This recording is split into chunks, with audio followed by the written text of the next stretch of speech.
오늘은 구원에 대한 부분들을 다시 한번 점검해 보려고 합니다. 여러분, 우리가 구원받았지만 구원을 매 주마다 이렇게 점검받는 것이 쉽지 않은 일이기 때문에 다시 한번 우리가 이 구원에 대한 것을 점검해 갈 때 나는 과연 진정한 구원 가운데 있는지 우리 자신을 또한 돌이켜보는 복된 시간이 되었으면 좋겠습니다. 우리가 구원하면 일상적인 삶 가운데서 경험하는 일시적이고 상대적인 구원이 있습니다. 예를 들면 우리 노총각이 시집 장가를 가게 되면, 시간을 장가 가게 되면 상대방 때문에 구원받았다는 얘기를 가끔 하지요. 또 어려운 입시에 떨어진 줄 알았는데 붙게 되면 구원받았다는 얘기도 가끔 합니다. 때로는 교통사고로 해서 죽을 뻔했다던가 죽을 병에 걸렸는데 기적적으로 살아났을 때 그때 우리는 구원받은 것 같은 느낌과 또는 그렇게 말을 하기도 합니다. 또한 허무와 좌절감 속에서 방황하다가 빛을 보고 구원의 느낌을 갖는 사람도 있습니다. 살 길이 없었는데 빛이 보일 때 구원받은 모습을 우리가 보게 되지요. 문학적인 구원, 철학적, 종교적 구원도 있습니다. 이런 것들은 다 사람들이 노력하거나 기다려서 얻을 수 있는 것들이고 어찌 보면 우연히 얻어지는 것들이지요. 세상에 사는 동안에 얻어지는 구원이고 대부분 사람들이 말하는 구원이 바로 이런 종류의 구원입니다. 또 하나의 구원이 있다면 우리가 말하는 구원이지요. 성경이 말하는 구원입니다. 이 세상에서 경험할 수 없는 것들로 영원하고 절대적인 구원입니다.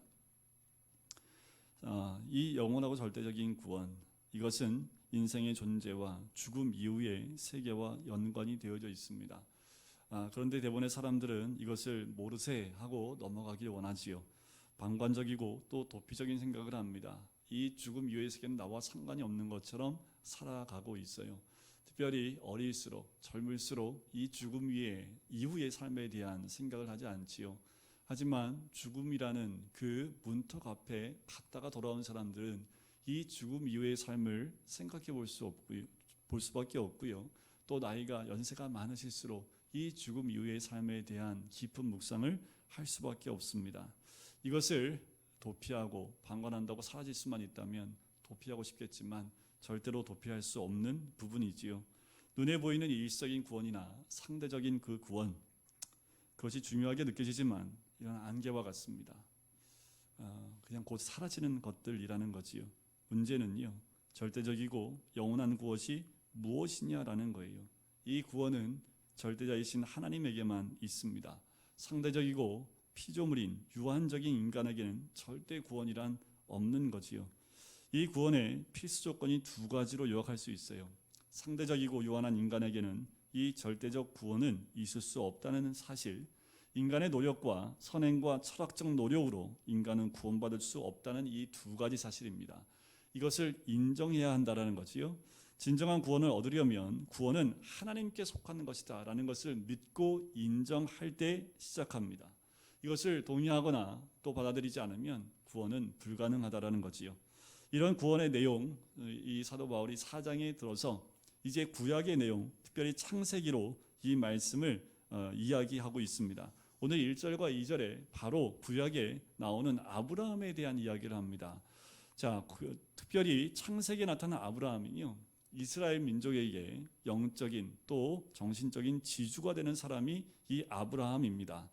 믿음의 조상일 뿐만 아니라 이스라엘 종교의 창시자라고 할 만큼의 위력이 있는 또 위치에 있는 사람이 아브라함이지요. 그래서 유대인들이 가장 중요하게 생각하는 게 뭡니까? 아브라함의 자손이라는 거지요. 자, 그래서 구원은 바로 이 아브라함에서 찾아야 합니다. 이런 의미에서 창세기의 그 50장에 걸친 수많은 기사를 하나로 집중하고 또 정리할 수 있는데 그것은 바로 구원을 베푸시는 예수 그리스도입니다. 그래서 이런 의미에서요, 창세기는 로마서를 위해 존재한다라고도 할 수 있겠지요. 로마서는 좀 어려워요. 창세기를 보면 이 로마서의 내용을 그림처럼 우리에게 보여주고 있습니다. 우리가 창세기를 배울 때는 꼭 스토리로 많이 배워요. 창조, 그리고 4명의 족장의 이야기, 스토리로 많이 배우지만 그 안에 구석구석에 심어져 있는 구원의 메시지가 굉장히 많은 거지요. 특별히 아브라함이 받은 구원과 믿음이 무엇인가, 바로 이스라엘이 받아야 할 구원과 믿음이 무엇인가를 이 사람을 통해서 설명하고 있고요. 또한 여러분과 내가 받아야 될 구원과 믿음이 무엇인가를 설명해 주는 기초이기도 합니다. 그래서 사도 바울이 아브라함에 대한 구약의 창세기에 아브라함에 대한 이야기를 하고 있는 거예요. 그러면 어떻게 아브라함이 하나님의 선택을 받고 유대인들이 그렇게 추앙하는 믿음의 조상이 되었겠습니까? 라는 거예요. 아브라함을 믿음의 조상이라고 성경이 말씀하시는데 왜 아브라함이 믿음의 조상이 되었습니까? 라는 거예요. 왜 아브라함이 믿음의 조상이 되었을까? 그 이유를 창세기 12장 1절에서 찾아볼 수 있습니다. 제가 읽어드릴게요. 여호와께서 아브라함에게 이르시되 너는 너의 고향과 친척과 아버지의 집을 떠나 내가 내게 보여줄 땅으로 가라. 자, 우리가 많이 암송하고 있고 잘 알고 있는 말씀입니다. 그런데 여기서 굉장히 중요한 사실이 있습니다. 하나님이 아브라함을 찾아온 걸까요? 아브라함이 하나님을 찾은 걸까요? 이거 굉장히 중요합니다. 우리가 쉽게 읽고 넘어가지만 아브라함이 하나님을 만난 거예요? 하나님이 아브라함을 만난 거예요? 그 말이 그 말 같으세요? 중요한 건 하나님이 아브라함을 찾으셨다라는 거지. 믿음의 시작입니다. 믿음의 시작은 어디서부터 시작해요? 하나님으로 시작한다라는 거예요. 하나님은 일방적으로 아브라함을 찾으셨습니다. 이것을 가리켜 하나님의 선택, 하나님의 은혜라고 말하지요. 하나님이 우리를 왜 구원하셨습니까? 무엇 때문에 우리를 찾으시고 구원하셨을까요? 아세요? 하나님 우리 왜 구원했을까요? 아는 사람 있으면 예배 끝나고 저한테 좀 알려주셨으면 좋겠습니다. 저는 잘 모르겠더라고요. 그래서 이게 하나님의 은혜입니다. 내가 왜 예수를 믿게 되었는가? 하나님의 은혜이지요. 내가 왜 선택을 받게 되었습니까? 이건 하나님의 일방적인 선택입니다. 내가 뭘 잘했거나 잘났거나 구원받을 만한 자격이 있었기 때문에 라고 설명할 수 없다라는 거예요. 아브라함에게 찾아오신 하나님, 이것이 창세기의 시작이자 전부입니다. 우리 구원의 시작이자 전부입니다. 하나님이 우리를 찾아오신 거지요. 하나님은 아브라함을 왜 선택했습니까? 그냥 하나님의 일방적인 선택이지요. 아브라함이 왜 은혜를 받았습니까? 믿음의 조상이라는 특권을 받게 됐습니까? 그가 무슨 노력을 했습니까? 아닙니다. 아브라함의 인생 전체를 보면 실수투성이에요. 아브라함이 나온 11장 후반부터 25장 죽기까지의 모든 내용을 보면 아브라함이 실수한 내용이 적나라하게 다 드러나고 있는 것을 보아요. 그걸 보면서 우리 위안을 얻지요. 아브라함이 저렇게 했는데도 하나님의 선택을 받고 믿음의 조상이 되어졌고 구원을 받은 백성이 되었다라는 거지요. 왜 성경에 그것을 적어놨을까요? 이 로마서에 나와 있는 구원의 의미를 설명하기 위해서, 또한 구원이 그 아브라함을 통해서 어떻게 왔는지 우리에게 보여주기 위해서라는 겁니다. 실수투성임에도 불구하고 하나님이 그를 믿음의 조상으로 삼아 주셨습니다. 그런데 자녀를 왜 사랑합니까? 질문하는 그 자체가 문제가 있지요. 왜 사랑해요? 자식을 그냥 자식이기 때문에 사랑하지요. 그 이상도 그 이하도 없지요. 그것이 하나님과 우리와의 관계입니다. 이것이 구원을 이해할 수 있는 열쇠입니다. 이것을 이해 못하면 하나님과 우리의 관계를 이해하지 못하는 거지요. 창세기 22장 그 2절과 3절 말씀에 이어서 이런 말씀이 나오지요. 내가 너로 큰 민족을 이루고 내게 복을 주어 내 이름을 창대하게 하리니 너는 복이 될지라. 아브라함에게 하나님이 복이 되겠다라고 말씀을 해요. 그가 왜 복을 받았습니까? 축복과 약속을 받을 조건이 있었기 때문에 줬을까요? 지금 찾아오시자마자 이 복을 주신 건 그것은 그냥 약속일 뿐입니다. 자녀를 왜 조건 없이 사랑합니까? 그냥 부모 사랑입니다. 하나님은 여러분을 사랑하십니다. 이건 틀림없는 사실이에요. 육신의 부모가 사랑한 것과 비교할 수 없는 그 사랑으로 우리를 사랑하신 줄 믿습니다. 때로는 세상의 부모가 자식을 버린다 할지라도 하나님은 절대로 우리를 버리지 않으십니다. 이것이 구원의 기초이지요. 그 아브라함에게 이런 약속을 주신 거예요. 너로 큰 민족을 이루게 하고 너는 큰 민족을 이루게 될 것이다. 내 이름은 창대하게 될 것이다. 너를 축복하는 자를 내가 축복하고 너를 저주하는 자를 내가 다 저주할 것이다. 모든 민족이 너로 인하여 다 복을 받을 것이다. 이것은 아브라함에게 주신 복일 뿐만 아니라 지금 우리 믿음의 자리에 있는 모든 자에게 주시는 동일한 약속인 줄 믿습니다. 자, 그러면 이런 말을 들을 정도로 아브라함이 복받기에 훌륭한 사람이었을까? 훌륭한 인물이었을까라는 거예요. 아니라는 거지요. 아브라함이 정말 하나님께 노력을 하고 충성을 했습니까? 성경 말씀 보면 그렇지 않는 것 같아요. 어떤 행위를 함으로써 하나님께 인정받고 의로워진 것이 아니라는 겁니다. 만일 아브라함이 어떤 행위나 의로운 행위 때문에 구원을 받았다면 아브라함이 자랑할 것이 많았겠지요. 이렇게 구원의 시작이란 용서와 사랑과 은혜입니다.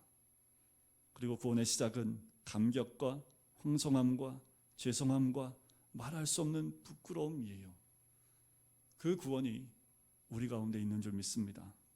자, 아브라함이 무조건적인 하나님의 은혜와 선택을 입고요, 축복과 약속을 받게 된 이유 한 가지입니다. 그가 하나님을 믿는 거예요. 무슨 행위가 아니라 하나님을 믿고 순종한 거예요. 그냥 따라간 거지요. 제가 아까도 이 표현을 이렇게 말씀드렸는데, 제가 애국자잖아요. 왜냐하면 자녀가 3명이니까. 근데 셋 중에 제일 예쁜 애가 누군지 아십니까? 여기 이제 아들 2명이 있지만 막내예요. 저는 성별로 얘기하는 거 아닙니다. 조금은 있지요. 근데 왜 막내가 예쁘냐 하면 따라와요. 제 남자애들은 다 커가지고 어디 가자 해도 그냥 다녀오세요. 전 집에 있을게요. 그런데 막내는 아직 엄마가 가는 데는 무조건 쫄쫄쫄 따라갑니다. 어디 가는지가 중요하지 않고 엄마 아빠가 가는 곳이면 그냥 가는 거예요. 때로는 너 집에 있었으면 좋겠는데, 하지만 따라오는 그 모습이 너무 예뻐요. 근데 이거 다 경험해 보셨잖아요. 하나님은 그렇게 따라오는 자를 예뻐하시는 거죠. 아브라함이 어떻게 했다고요? 그냥 따라간 거예요. 하나님이기 때문에 그냥 따라간 거지요. 하나님은 얼마나 흡족해 하셨을까라는 거예요. 육신의 부모도 그렇게 어린아이가, 태연이도 오늘 왔지만 태연이도 그냥 그 조그만 게, 할머니하고 엄마 아빠 따라가는 거 얼마나 예뻐요. 그거 봐도 사랑스럽지요? 아니에요? 얼마나 사랑스러워요. 조그만 게 그냥 엄마한테 막 달려가서 아빠 품에 푹 안기는 모습 보면 그 모습만 봐도 예쁘잖아요. 그러면 나도 저랬는데 하는 생각이 드는데, 하나님이 그렇게 우리를 보시는 거죠. 하나님은 그냥 쫄려져 따라가면서 하나님 품에 푹 안길 때 하나님이 얼마나 우리를 사랑하시고 흡족해 하실까. 아브라함은 하나님을 알았고 인정했고 신뢰했으며 말씀을 따른 거지요. 마치 어린아이가 부모의 품에, 또 부모가 가는 곳에 그냥 무작정 따라가는 그 모습이지요. 근데 성경에 이런 얘기 있습니다. 불뱀에 물린 자들이 노뱀을 보면 살아났던 사건, 여러분들 기억하세요? 이 노뱀을 보면 살리라 했을 때 믿고 본 사람은 살아났고, 에이 본다고 살겠어? 한 사람은 다 죽었습니다. 세상에 이렇게 믿을 수 없는 얼토당토하는 얘기가 어디 있습니까? 그런데 이 사건은 바로 우리가 예수 믿는 사람은 구원받는다는 것과 동일한 모습을 구약에서 우리에게 하나의 예표로 보여준 거지요. 에휴, 예수 믿는다고 천국 가겠어? 말도 안 돼. 생각지도 않지만 예수를 믿는 자에겐 구원이 있음을 우리는 불뱀 사건을 통해서 구약에서 우리는 볼 수가 있습니다. 아브라함의 위대함은 하나님을 믿고 신뢰했다라는 점이에요. 자, 이번 장에서 가장 중요한 단어입니다. 자, 믿어서 의롭게 되었다는 것이 아니에요. 자, 여러분들이 굉장히 중요한 사실인데요. 하나님께 대한 신뢰, 하나님을 믿은 것, 바로 그것이 구원의 뿌리요 동기라는 거예요. 우리가 이것을 잘못 알면 믿었으니까 믿어서 구원받았다라고 끝내버리는데, 아브라함은 그것이 뿌리요 동기라는 거예요. 오늘 본문의 3절에 보면 성경이 무엇을 말하느냐? 아브라함이 하나님을 믿음에 그것이 그에게 의로 여겨진 바 되었느니라. 자, 믿었기 때문에 의롭게 된 것이 아니라요, 믿은 것을 의롭다고 여기셨다라는 거예요. 다시요. 그 말 갖고 이 말이 그 말 같잖아요. 다시 말씀드릴게요. 믿었기 때문에 의롭게 된 것이 아니라 믿은 것을 의롭다고 하나님이 여겨주신 거예요. 그분이 하신 말씀을 순종하고 믿은 거지요. 믿고 그대로 다른 겁니다. 놀라운 사실이지요. 우리가 하나님을 믿는다고 하면서도 실제로 의가 되지 못하고, 부르심을 받았다고 하면서 계속 목마르고, 믿었다고 하면서도 그 능력이 나타나지 않는 이유가 무엇일까? 아주 간단해요. 하나님을 믿고 신뢰한다고 하지만 실제로는 신뢰하지 않기 때문입니다. 아브라함은 믿었고 신뢰했고 주님을 따랐기 때문에 그것이 의롭다고 하나님이 여겨주신 거라는 거예요. 교회 나와서 우리가 신앙생활하면서 믿습니다, 이걸로 끝나는 거 아닙니다. 자신이 경험한 것처럼 정말 우리가 하나님을 믿고 있느냐라는 말이에요. 어떻게 보면 여러분들, 제가 목사라는 건 신뢰하시지요? 다 까볼까요? 제가 다 있잖아요. 자료가 있고 신뢰만 하지요. 그러나 하나님을 신뢰하느냐와는 다른 문제입니다. 성경을 많이 알고 있다는 것은 신뢰할 수 있습니다. 교회를 잘 다니고 오래 다녔다는 점은 의지할 수 있지요. 그런데 우리가 당황하는 이유가 여기 있습니다. 교회를 그렇게 오래 다니고 성경을 이렇게 많이 알고 기도도 많이 했고 헌금도 많이 했고 전도도 많이 했는데 집에 불나요. 그러면 당황한다라는 겁니다. 우리가 그렇게 주님을 신뢰하고 우리가 교회를 그렇게 10년, 20년 다니면서 하나님 믿는다고 하고 또 그렇게 신앙생활 열심히 했는데 나에게 큰 고난이 와요. 그러면 당황한다라는 거예요. 왜 그럴까요? 그것은 하나님의 전적인 신뢰 가운데 있는 것이 아니라 우리가 신앙생활했던 그 행위를 믿는 겁니다. 예수 이름으로 행했던 행위나 전통이나 경험 같은 것을 의지하는 거예요. 그래서 그런 것이 흔들리면 믿음도 흔들리는 거예요. 그래서 구원받았습니까? 하면 글쎄요, 제가 요즘 그 이유가 뭐예요? 그런 것에 밑바탕이 있기 때문에 그렇습니다. 내가 신뢰하는 것이 그런 것들이기 때문에 그래요. 하나님이 주셨던 것들이나 내가 만들었던 것들을 신뢰하고 그것이 내 믿음의 근거라고 생각하는 거지요. 그래서 폭풍이 오고 시험이 들고 어려움이 오면 흔들리는 거예요. 이것이 믿음의 허구성입니다. 이것이 구원의 허구성이에요. 어쩌면 우리가 믿는 것이 교회라는 건물 또는 헌금일지도 모르겠습니다. 우리가 드렸던 기도일지도 모르겠습니다. 이것은 하나님을 신뢰하는 게 아니지요. 이런 현상이 예수님을 오래 알아온 우리 성도들에게 나타날 수 있는 종종 나타나는 모습들이라는 거예요. 부수적인 것들을 신뢰하고 우리의 믿음이 좋다라고 착각할 수 있다라는 거예요. 그래서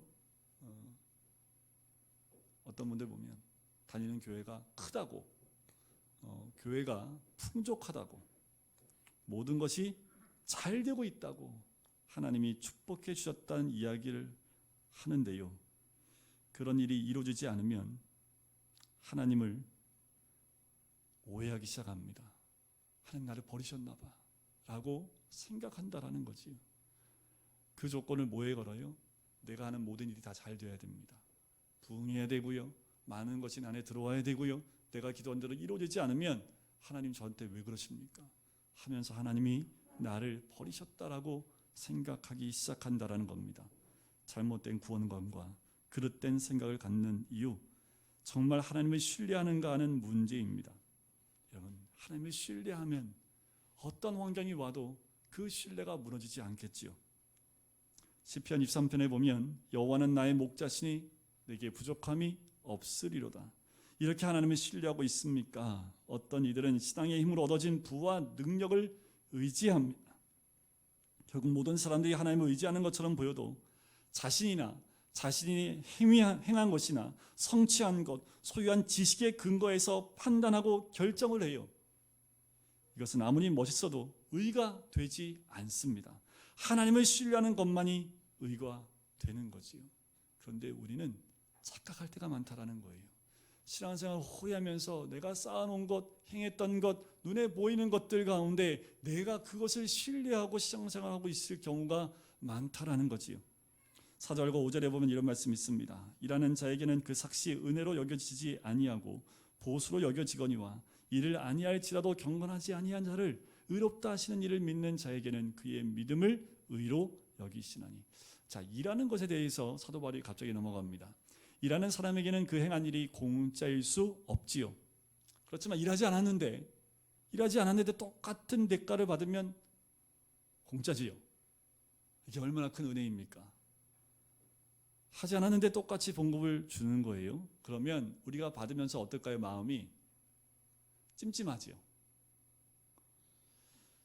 어떤 사람에게는 공짜로 구원을 얻게 되는 것이 찜찜한 거예요. 너무 큰 걸 받으니까, 일도 안 했는데 받으니까 이게 좀 찜찜한 거지요. 그래서 뭐가 나와요? 뭔가 보상해야겠다라는 그 심리가 나오는 거지요. 이것이 보상 심리입니다. 그걸 열심히 보상하다 보면 이게 율법이 돼버리는 거예요. 그래서 이 율법이 행위로 드러나서 이것이 구원의 근거로 생각하게 된다라는 겁니다. 구원은요, 믿음으로 가는 겁니다. 구원은 믿음으로 되는 거지요. 그 믿음은 뭐예요? 예수 그리스도의 십자가의 죽으심과 부활에 있습니다. 이러한 것이 없는데 내가 월급을 받고 삭슬 받는다는 것은 놀라운 일이지요. 참 좋은 것인데 노력하지 않고 구원을 받았기 때문에 황당한 거지요. 말할 수가 없는 거지요. 나 같은 죄인을 구원하신 그 구원을 설명하기가 어렵다라는 겁니다. 이 부분에 대해서 사도 바울은 두 번째 근거를 다윗의 시편을 인용하여 설명을 합니다.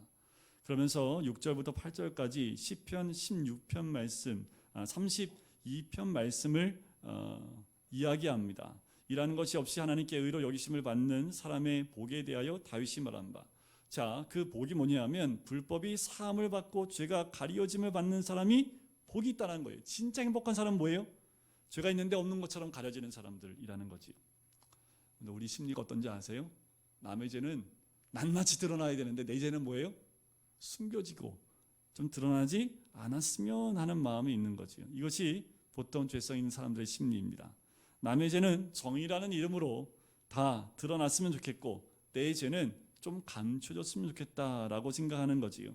그래서 다윗이요, 내 죄가 감춰지면 그것이 행복이다라고 말을 하는 겁니다. 그래서 우리도 누군가의 허물이 드러나면 감춰주고 씻어주는 것, 예수님이 제자들의 발을 씻겨주시면서 그들의 허물을 감춰주셨던 것처럼 그 사람의 죄를 덮어줘야 되는 거지요. 그 죄가 가리워짐을 받은 사람은 행복한 사람입니다. 주께서 그 죄를 인정하지 않으시는 사람은 복이 있다라는 거예요. 하나님 앞에 가면 그 붉은 죄, 검은 죄를 다 덮어주시는 거지요. 그 죄를 덮으시기 위해서 예수님이 이 땅에 오셨고 십자가를 지신 겁니다. 그냥 하나님이 그냥 죄를 지끈 눈 감고 없는 것처럼 보시는 것이 아닙니다. 우리 주님은 그 죄의 대가는 반드시 있는 거지요. 그 죄를 우리 하나님이 어떻게 해요? 불법이 사함을 받는 것은 그 죄에 대한 대가가 반드시 있어야 되는 거지요. 그런데 그 죄의 대가에 대한 부분들을 하나님이 대신 해결해 주셨기 때문에 진정한 복은 뭐예요? 죄가 용서받고 가리워짐을 받는 데서 온다라는 겁니다. 자, 구원에 대한 세 번째 말씀이 이제 9절과 10절에 할례에 대한 부분으로 넘어가요. 자, 첫 번째 이야기는 아브라함의 이야기였지요. 두 번째는 다윗의 이야기가 나왔고 세 번째는 이제 할례에 대한 이야기로 넘어갑니다. 자, 다윗이 말한 죄가 가려진 자가 행복하다라는 뜻은 죄를 얼렁뚱땅 적당하게 그냥 무마시킨다는 뜻이 아닙니다. 하나님은 죄를 절대로 용납할 수 없는 분이지요. 죄를 인정하고 고백하고 정리하지 않으면 구원은 시작될 수 없기 때문에 그렇습니다. 그런데 이 죄의 문제는 해결되지 않고서는 절대로 구원은 시작될 수 없어요. 그 죄는 용서받고 치유받고 또한 화해되어야 한다는 것입니다. 그래서 사도 바울이 이 시편 말씀을 다시 가지고 와서 이 죄에 대한 부분들을 이야기하지요.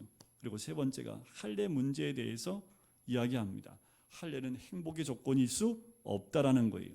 왜냐하면 유대인들이 할례는 구원 니꼬를 하고 왔기 때문에 할례를 받지 않으면 하나님 백성 아니라고 얘기했기 때문에 할례 받았기 때문에 참된 행복이 나타난다라고 유대인들이 얘기를 했습니다. 하지만 그렇지 않다라는 거지요. 참된 행복은 할례의 유무에 있지 않습니다. 아브라함이 믿어 의롭다 하심을 얻었다고 성경은 분명히 말하지요. 할례를 받았건 받지 않았건 하나님을 정말 신뢰하는가에 행복의 기준이 있다고 사도 바울이 우리에게 이야기하고 있는 거예요. 할례를 받았기 때문에 안 받았기 때문에 그 기준이 아니라 하나님을 정말로 신뢰하는지에 대해서 그것이 행복의 기준이라는 겁니다. 할례를 받기 전 아브라함은 무할례자였습니다. 하나님께서 할례를 받으라고 하셨지요. 그러면 할례를 받아서 아브라함이 의롭게 된 것입니까? 유대인들은 아브라함이 할례를 받았기 때문에 의롭게 됐다라고 생각을 하는 거지요. 하지만 하나님이 할례를 받으라 하신 말씀을 믿고 순종해서 의롭게 된 거예요. 그래서 오늘 본 말씀에 보면 인치심을 받았다라는 얘기를 하는 겁니다. 아브라함이 믿음의 조상이 된 것은 할례를 명하신 그 하나님을 신뢰했기 때문에 믿음으로 의롭다 함을 얻게 된 거예요. 그래서 아브라함은 모든 무할례자의 조상입니다. 믿음의 조상이지요. 하나님이 아브라함에게 할례를 받게 하신 후에 그 뒤에 오는 사람들도 할례를 받게 되었지요. 그들이 할례를 받을 때에 이 할례를 받는 것을 아브라함처럼 동일하게 하나님 말씀을 신뢰함으로 할례를 받는 겁니다. 그러면 그들은 그 믿음의 조상인 아브라함과 같은 복을 받는 거예요. 할례를 받았냐 안 받았냐 그 기준이 아니라 하나님 말씀을 신뢰하여 할례를 행했느냐라는 거지요. 하나님 말씀에 신뢰하여 순종을 했느냐라는 거예요.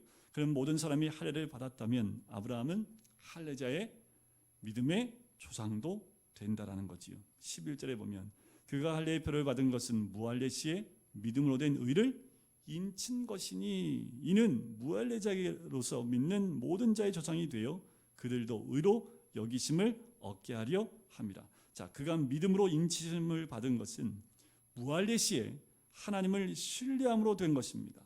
할례 때문이 아닙니다.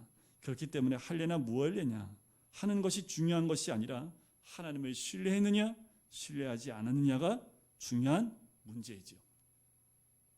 성경을 100번 읽고 쓰는 것도 문제가 아닙니다. 40일 금식을 3번 했던 것도 4번 한 것도 그것으로 무엇인가 하려면 안 돼요. 기적이 오히려 우리한테 위기가 될 수 있습니다. 기적을 일으키신 하나님을 보지 않고 그 기적에만 집중하고 있다면 그것이 바로 신앙의 위기입니다. 무서운 비신앙의 자리에 들어가게 되는 위기가 있는 거예요. 하나님을 신뢰하지 않고 다른 것을 성경을 몇 번 읽은 것에 기도를 어떻게 한 것에 헌금을 어떻게 한 것에 우리의 행위 위에 그 중심을 믿음의 중심을 옮길 때에 그것이 신앙의 위기가 온다라는 거예요. 여러분 날마다 하나님을 신뢰하기로 결정하셔야 합니다. 어제 하나님을 신뢰하는 것은 하나님께 의가 되지 않아요. 오늘 하나님을 신뢰하는 것, 이 순간 내가 하나님을 신뢰하거나 혹은 내가 어떤 새로운 사실을 결정하는 그 순간에 하나님을 신뢰해야 의가 되는 거예요. 10년 전에 내가 믿은 것으로 의롭다 여겨진다고 지금 그 의로움이 연결되는 것이 아니라 신앙은, 의로움은 오늘 현재입니다. 내가 오늘 하나님을 신뢰하는 믿음 가운데 나가느냐 안 가느냐가 구원을 이루는 그 길로 가는 거, 의롭게 여겨지는 것이지 어제의 내 신뢰함이 오늘을 책임지지 못한다라는 거예요. 10년 전에 내가 예수 그리스도를 만난 것이 지금 현재의 구원을 이루는 것이 아니라는 거예요. 구원은 현재입니다. 믿음은 지금이에요. 오늘입니다. 오늘 내가 하나님을 신뢰하느냐 신뢰하지 않았느냐, 그것은 오늘 내가 구원을 얻었느냐 구원을 받지 않았냐, 그것을 결정하는 것이라는 거예요. 우리는 매일 결단하고 사는 거예요. 거기에는 내 신앙의 전통이 중요한 것이 아니고 내 믿음의 결단이 중요한 겁니다. 매 순간 이 코로나 시대에 더욱더 우리는 믿음의 결단이 또 신뢰의 결단이 필요합니다. 코로나가 오면서 예배가 자유롭지 못한 상황 가운데 우리가 과연 하나님을 신뢰하는 믿음 가운데 있는지 우리 스스로를 점검해 보실 필요가 있습니다. 그런데 옆에 있는 아내나 자녀들을 보지 마십시오. 내 옆에 있는 신앙의 동료들을 보지 마십시오. 그 잣대를 거기다 대는 게 아닙니다. 잣대는 나에게, 나는 오늘 하나님이 신뢰하는 의로움의 삶을 살고 있는지 오늘 아침에 눈을 뜨고 또 주님 앞에 나아가야 되는 모습이 우리의 모습이어야 될 줄 믿습니다. 이것이요 아브라함, 다윗, 할례 이 세 가지 기초에서 의해서 이루어지는 것입니다. 여러분 우리 다 구원받은 줄 믿습니다. 구원 받아가는 줄 믿습니다. 다른 건 몰라도요 구원 문제에 있어서는 예리하셔야 됩니다. 핀셋으로 정확하게 찍어내듯 예리하셔야 돼요. 그냥 칼이 아니라 수술할 때 쓰는 메스가 되어야 합니다. 분명하게 그 정의를 나한테 적용해야 된다라는 거예요. 과연 나는 오늘 하나님을 신뢰하는 결단 가운데 있는지, 나는 혹시 하나님을 신뢰하는 것이 아니라 다른 것에 내 마음을 두고 있는 것 아닌지. 우리는 일시적이고 상대적인 구원을 바라는 사람이 아니기 때문에 그래요. 영원하고 절대적인 구원을 바라는 사람들이기 때문에 그렇습니다. 그런데 환경과 상황에 따라 하나님의 신뢰가 무너지지 않았으면 좋겠습니다. 구원은 행위나 선행으로 얻어지는 것이 아닙니다. 그냥 하나님이 우리에게 주시는 하나님의 은혜예요. 어떻게 감당할 수 있습니까? 감당하기 어렵고 황당하지요. 절대적이고 영원한 진리를 우리에게 주신 거지요. 그래서 바울이요 빌립보서에서 이렇게 얘기합니다. 두렵고 떨림으로 너희 구원을 이루라. 사도 바울이 이 얘기를 왜 했을까요? 오늘도 우리는 두렵고 떨림으로 구원을 이루는 삶을 살아야 합니다. 오늘 바로 이 순간 내가 구원을 이루고 있는지, 내 자신을 두렵고, 여러분들 코로나가 두려운 게 아니에요. 코로나가 무서운 게 아닙니다. 오늘 그 구원을 이루기 위해서 두렵고 떨림으로 주님 앞에 서 있는지 내 자신을 돌이켜 보셔야 된다는 거예요. 교회에서만이요, 예배 드릴 때만이요, 말씀을 들을 때만이요, 아니요, 가정에서나 직장에서나 친구들과의 만남 가운데 어느 곳에 있든지 두렵고 떨림으로 그 순간 하나님을 신뢰하고 있는지를 내 자신을 돌이켜 봐야 되고 또 점검해 봐야 된다는 겁니다. 우리가 구원에 있는지 내 자신을 시험하여 보라 라는 그 말씀처럼 우리는 매 순간 우리 자신을 또 시험해 봐야 합니다. 우리는 지금 이 구원을 이루어 가고 있습니다. 언젠가 그 구원은 주님과 함께 천국에서 완성이 됩니다. 이렇게 보시면 안 돼요. 믿지 않는 자들에게는 예수 믿고 구원받습니다. 맞아요. 하지만 예수 믿고 구원받은 우리는 구원을 이루어가는 사람들입니다. 구원의 완성은 언제요? 주님과 함께 천국에 있을 때 완성이 되는 겁니다. 지금은요, 구원을 이루어가는 거예요. 그래서 두렵고 떨림으로 구원을 이루라고 사도 바울이 이야기하는 겁니다. 구원은 행위로 얻어지는 것이 아닙니다. 믿음으로 얻어지는 것인 줄 믿습니다.